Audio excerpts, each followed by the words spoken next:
In the 2nd year of his reign, Nebuchadnezzar had dreams. His mind was troubled, and he could not sleep.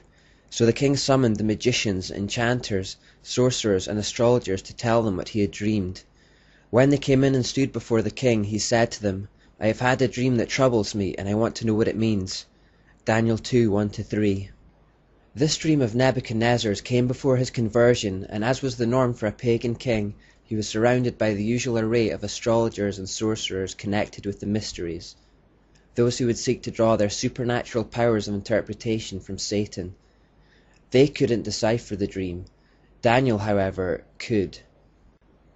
As you were lying there, O king, your mind turned to the things to come, and the revealer of mysteries showed you what is going to happen. As for me, this mystery has been revealed to me, not because I have greater wisdom than other living men, but so that you, O king, may know the interpretation, and that you may understand what went through your mind. Notice first of all that Daniel establishes that God is the real source of wisdom and revealer of mysteries and hidden things. Satan claims to have the secret knowledge that he disseminates through his mystery religion, but actually, God is the omniscient one. Notice how Daniel also emphasizes that he does not know the interpretation because he has more knowledge than others. He makes it clear that he is simply relying on God. We should start noticing how much of the Old Testament tells of a constant battle between two kingdoms. You looked, O king, and there before you stood a large statue, an enormous, dazzling statue, awesome in appearance. The head of the statue is made of pure gold, its chest and arms of silver, its bellies and thighs of bronze, its legs of iron, its feet partly of iron and partly of baked clay.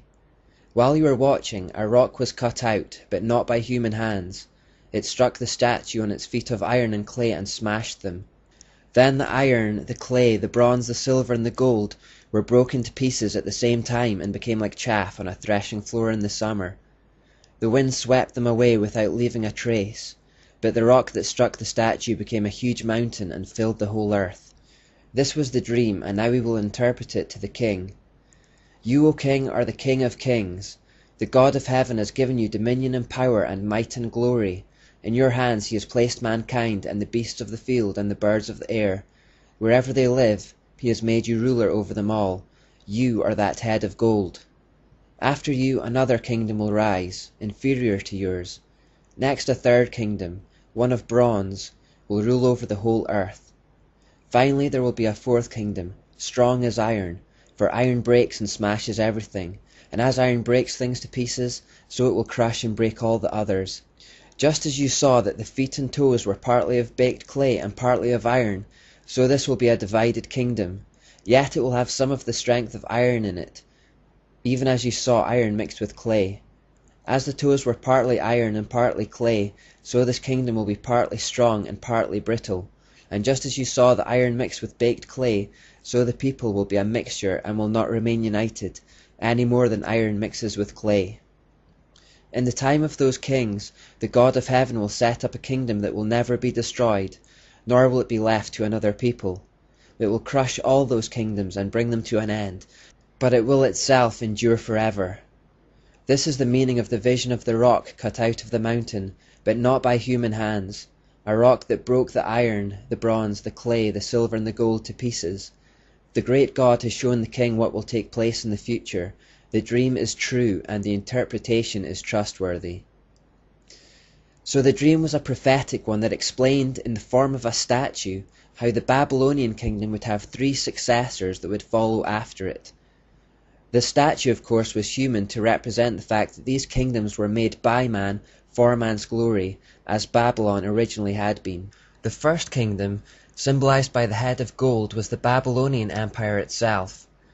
Daniel then states that the head of gold empire would be followed by an inferior empire, symbolized by arms of silver. Christian scholars generally regard this to be the Medo-Persian Empire, which in 539 BC conquered the Babylonian Empire. The 2 arms symbolically refer to the 2 groups, the Medes and the Persians. The third kingdom was symbolized by the statue's belly and thighs of brass.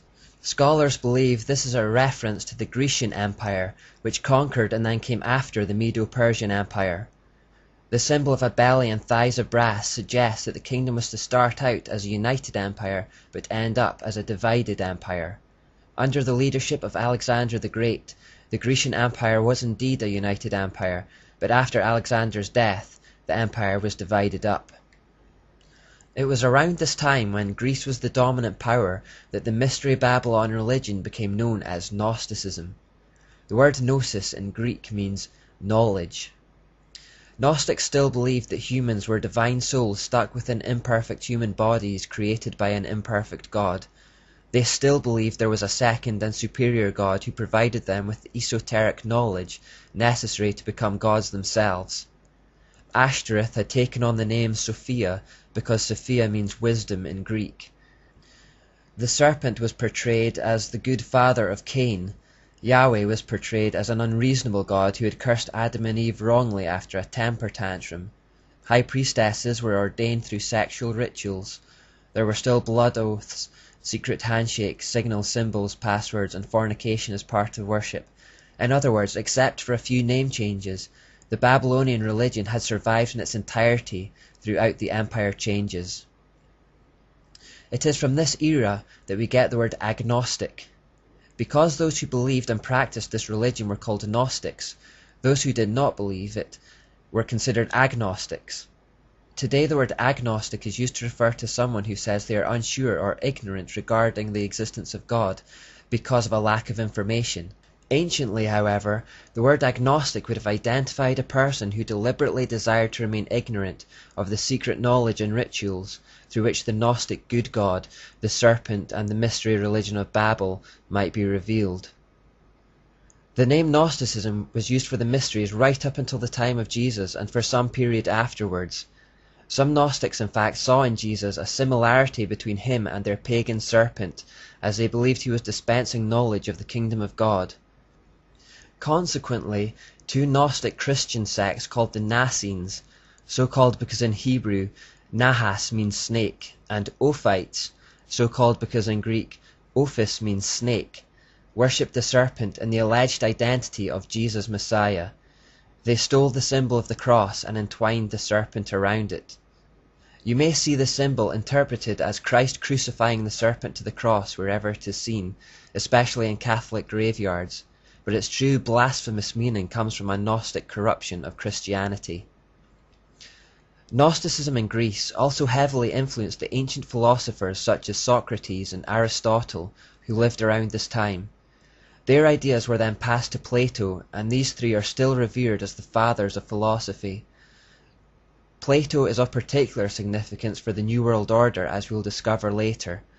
Their so-called wise words are still taught to philosophy students around the world, but much of their ideas are simply ancient Babylonian lies. While the mysteries had become known as Gnosticism in Greece, the Jews had come to know it as Kabbalah by this point, which means hidden secrets. It was also known as the oral secret law. Kabbalah developed mainly through a man called Philo, who adapted or inverted many parts of the Old Testament to fit with Babylonian mysticism. Kabbalah gained a fair amount of popularity in the 200 years prior to Jesus. Today Kabbalah has made something of a resurgence, particularly amongst the rich and famous. It's just the Babylonian mysteries by another name.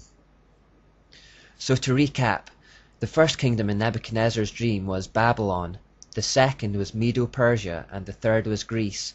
What was the fourth? The fourth symbol, as seen in Nebuchadnezzar's dream and interpreted by Daniel, that of iron legs and feet that were part iron and part clay, represents the mighty Roman Empire, which conquered the Grecian Empire. The Roman Empire has shaped the history of Europe and the world ever since. Two final things to say about the statue in Nebuchadnezzar's dream. Firstly, notice how the value of the metals degrades over time. We start off with gold representing Babylon and end with iron and clay representing Rome. This represents the fact that man-made kingdoms are deteriorating over time. The second point about the statue is that although the value of the metals decreases over time, their strength increases until it becomes iron. This means that as we degenerate in morality, we increase in force, and adopt the mentality put forward by Friedrich Nietzsche that might makes right.